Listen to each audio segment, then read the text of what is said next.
Hello and welcome to the Sports with Monga, and this is the transfer window rating show, and we are doing the one for Manchester United right now. What do you feel? And the basic is like go over the transfer window, like what they have done, Manchester United, with some information of the players that they've got in.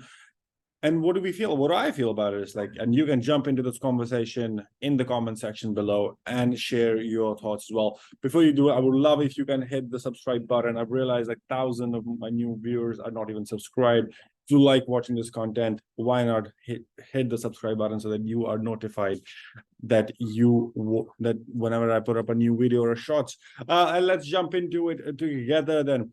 I think the main question that we need to ask ourselves regarding this rating is like, where is Manchester United better with the players incoming and outgoing as well than a season before? There's a lot of promise with Erik ten Hag, who came in the summer of 2020 to basically feel like we had a manager who knew what he was doing. He had a philosophy that we could trust and follow him within. Soon and very fast, we realized that the players that we've had in United for a couple of years, last couple of seasons, have not been to the par or the level that we as fans have wanted them to be. This was Erik ten Hag's first, like we can talk, there have been microscopic decisions, that the decisions he's made through the journey since he's come on for Manchester United to play the way now they play. So it's been one of those things where you feel that there is a chance that he can play more, or he can play, he has a more, you feel it's a more Erik ten Hag squad than earlier. But then the main question was like, this will be the first transfer window that he has after the preseason to kind of to assess and go for the players that he wants to kind of sign. And you feel that, is this the window? Was it something that Erik ten Hag would be proud of? Like Erik ten Hag himself would be proud of. We know that there have been a couple game weeks already done. We now know that Manchester United has some injury issues as well, and they've not been able to kind of. So keeping that all in perspective, it's really hard to know how do you rate it. In my opinion, and I think we will get to it at the end of it, and what I feel the rating should be. But then for us to kind of have all things in perspective, let's kind of jump into that. The signings made, incomings: Mason Mount from Chelsea for a £55 million deal, Onana, Hojlund, Bayindir. I would talk about these four for now, because these four are permanent transfers for now. Amrabat is a loan plus a buy option, so I don't want to talk about him yet. But then I think Mason Mount is an uplift for Manchester United, because we were banking on Eriksen to play a lot more minutes than his body possibly is capable of doing at this moment. We have to remember where Eriksen is a top player, top. There is no denying. But then we needed some cover there, because when we got Casemiro and Eriksen, it was a new pairing in the middle, which worked for us. But then the minutes that United plays over a season, they play more than 70 games, and including preseason, everything, they play internationals and so on and so forth. That's a lot of games, and you need to have some level of backup with that, or some legs to kind of move forward. Also, Bruno himself would feel a little sometimes, it's a risk, right? If Bruno is injured, touch wood, nothing never happens. It never happens. But then if he is, then we have no cover for him. So it's a good signing, Mason Mount. Of course, there's a lot of questions regarding his. At the end of the Chelsea career, he did not do well. He was not shining. But then, Erik ten Hag has an idea for Mason Mount to play the way he wants to. So I believe in that. So Mason Mount, in my mind, is a good signing. I would say it was something that we needed. So if we need something and we get it early, it's okay if you have to spend a lot of money on that. But if you want that player, we should get him, and then we got him. So I would say it's a good 10 and 10 on Mason Mount. Onana is a big uplift from De Gea. I'm nothing against De Gea. He is a club legend, and he will always be a Manchester United legend for sure. But then Onana was the uplift that Manchester United was looking for. The delivery from behind, the play from behind, the confidence, kind of demanding this defense to hold on tight, being compact, not letting loose passes and stuff and so on. That is a big uplift. So Onana from Ajax is no doubt in my mind. He will be this. I think he like De Gea will be the player of the year for Manchester United, in my opinion. Rasmus Hojlund coming from Atlanta, an unknown commodity from the Danish striker. But it was pretty interesting what Erik ten Hag said about him when he was trying to sign him. He said he's looking for something different. He does not want a traditional number 9 or somebody who does same things as the normal striker, because he has goal scorers. Manchester United does have goal scorers on their team. Casemiro can score, Bruno can score, Garnacho can score, Rashford scores. So Anthony scores. So it's not that there's a dearth of strikers, the dearth of goals in Manchester United. It's that pivotal place of the number 9, the guy who troubles the defense with his movements, with his intelligent play or ball control to kind of lay it off for play. And I think Rasmus Hojlund fits that mold. Erik ten Hag, if you see his Ajax squads, always he would get Tadic to score goals. Like I would say Tadic is equivalent to Rashford. He had Hala there, but Haller would be that goal threat, like who would go and the ball would be behind, kind of, and Tadic or Kudus will score. So in my mind, that's still it's a good signing. It's still untested. We don't know how Rasmus Hojlund will fit in this. How long will it take to? There's already comparisons with him and Haaland because of their Scandinavian descent. But I feel Rasmus Hojlund for Manchester United was a key because we have been uncertain in the front. We had Weghorst, we had Martial, Ronaldo was playing there. So we've had players who've not kind of been the mold of Manchester United, not young enough to kind of have the hunger. Wout Weghorst was one of those like players who was hungry, but then you have to have the talent and the charisma to play for Manchester United, which I felt he did not. So in my mind, Rasmus Hojlund, untested. So I would not give a rating for that right now. Bayindir was a smart signing because they had predicted, this was Manchester United predicting that if Dean Henderson goes somewhere, because he wanted to change, he did not want to be number 2.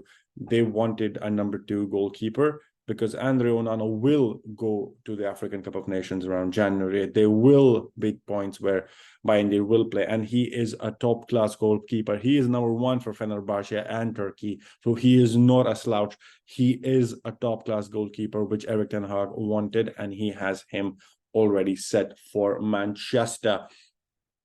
2 deals which I will talk about after knowing what will happen over the game weeks. The first 2 game weeks, we found that Malacia, Luke Shaw, Varane now are injured defensively. We have a defensive glut already, and we are 1 injury away from changing a centre-back partnership. Varane is out. I think Harry Maguire, he did not leave, and that's one of those things. But Jonny Evans has signed a 1-year deal for Manchester United. So still keeping on the incomings, there was a need for a left back defender for Manchester United. They went for Marco Correa. Chelsea said no. United quickly went with a deal for Reguilon from Spurs with a termination clause in January. So I think they're going to sign somebody more permanent in January window. But then it's always hard to sign somebody in the January window, and that's one thing that we've realized. But then maybe this is an extension. But Reguilon is he has played for Spurs. He has not had a regular game time after Conte and different managers that they've had. Ange Postecoglou did not want him. He has a good Pedro Porro and Udije for Spurs right now. So it was an easy deal for Reguilon to come over to Manchester. I don't know how much game time he will get, but then we will need a good defense because Manchester United is playing in the Champions League. They're playing everywhere. They're playing Champions League, Carabao Cup, FA Cup, everything. So there's nothing that Manchester United is not playing at the moment. So Reguilon in and for loan, and then Sofyan Amrabat, the man who wanted to come to Manchester, the man Erik ten Hag wanted for quite some time. He has coached him. He was from Fiorentina, but then United wanted him a season back, or in January there were talks about him. That didn't happen. United kept it very, very, very late to kind of sign him on deadline day after agreeing to because of financial fair play. And because of the reason that they could not let go of a lot of players as well. That was one of the things that I feel Manchester United needed, like for this to be a permanent deal. But then that did not happen. And you can see the difference, right? You can feel that. You can feel the fact that this was something not that that did not go as well as Manchester United fans would have wanted. There were a couple of players wanted to stay in the squad, as I mean. So, but Sofyan Amrabat did come to Manchester United for a loan deal with an obligation to buy, the buy option clause at £22 million next June. But then that's the deal, and I think that's a good signing because he gives us the cover for Casemiro, because Casemiro is again 32. He's not kind of being, there are a lot of games in those legs and injuries. So it's a cover of a defensive midfield that Manchester United wanted, and I think now with this, they have a pretty good solid foundation for now. On the outgoings, and that's the problem. Danny Van de Beek is still at the club. Harry Maguire is still at the club. Scott McTominay is still at the club. These were three players that they were Manchester United trying to get off. Erik Bailly is still at the club. Can you imagine that? Erik Bailly is still at that club, and that it's just amazing to see how we still can't get players out. And that's kind of and that's kind of the shock that's the disbelief that I feel sometimes, like, as a big club as Manchester, how can you be held hostage to players? How can you not have termination clause? Harry Maguire is still there. Scott McTominay is still there. I'm okay with Scott McTominay, but Donny Van de Beek and Harry Maguire were two players that we could have got money for.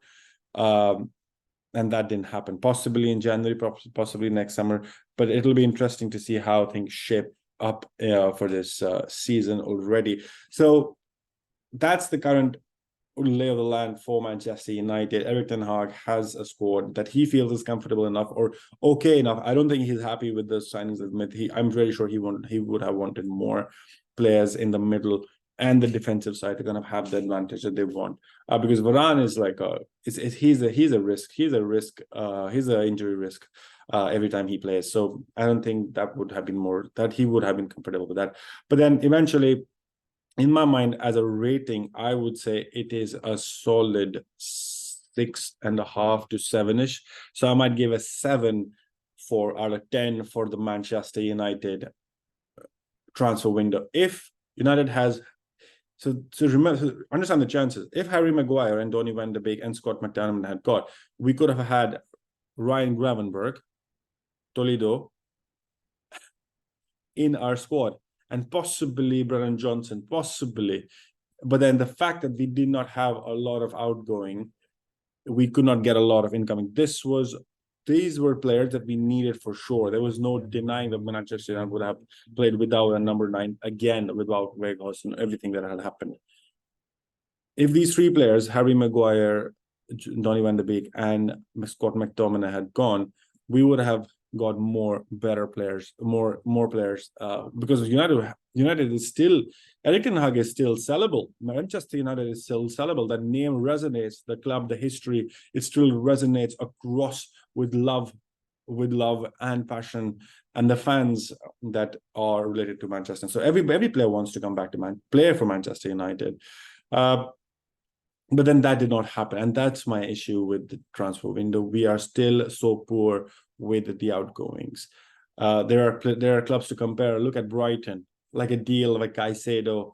Look at Southampton, Lavia, and so on. Like McAllister gone from Brighton to Liverpool, and so on. How are they able to make those deals click and still be relevant? And that's something which Manchester needs to learn from these smaller clubs, which are run more strategically and more smartly. So in the transfer window, in the management, it's nothing to do with Erik ten Hag. This is purely a club decision. This is purely how clubs operate with their financials and the financial fair play under that regime. But that is a Manchester United transfer rating for you. It's a 7 out of 10 for me. Let me know what you think should be the transfer. What do you feel it should be the rating? Possibly you would give them higher. Drop in the comment section below. Do like this video and do share. And as I said earlier, I have 1,000 new viewers on my videos, but only 90% of them are unsubscribed. I would really wish you to hit the subscribe button, hit the notification bell, give this a thumbs up, and share it with your friends. Until next time.